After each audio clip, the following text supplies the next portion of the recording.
L'histoire du football s'écrit en Côte d'Ivoire. L'Afrique et le monde entier ont les yeux rivés sur le pays organisateur de la CAN 2023 grâce à eux, les hommes de médias.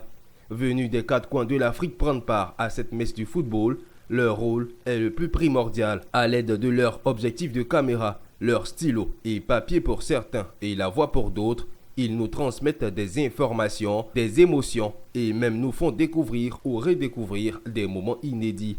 C'est le cas de Asogba, photographe togolais, pour qui un match ne se joue pas seulement sur un terrain de football. Oui, moi je me dis tout le temps, la CAN ce n'est pas seulement sur le terrain, c'est aussi hors du terrain. Je me suis réveillé ce matin, je me suis dit mais qu'est-ce que je peux faire?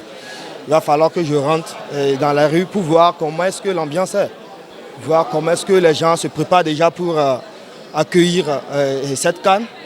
C'est pour ça, c'est dans cette optique que je suis rentré dans la rue pour prendre des images, pour montrer aux yeux, montrer aux personnes qui ne sont pas ou bien qui ne sont pas en Côte d'Ivoire comment est-ce que ça se prépare déjà à la CAN.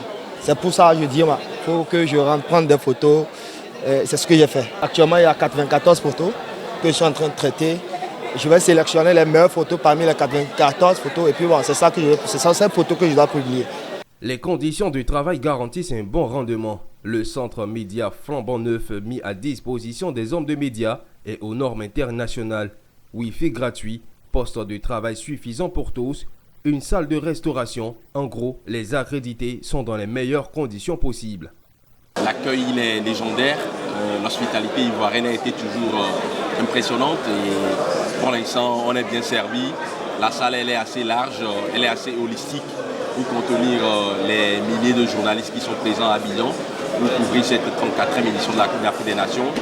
Le personnel dédié à l'accueil également est proactif et réactif et véritablement nous sommes bien choyés ici dans cette salle de conférence du Palais de la Culture de Treichville.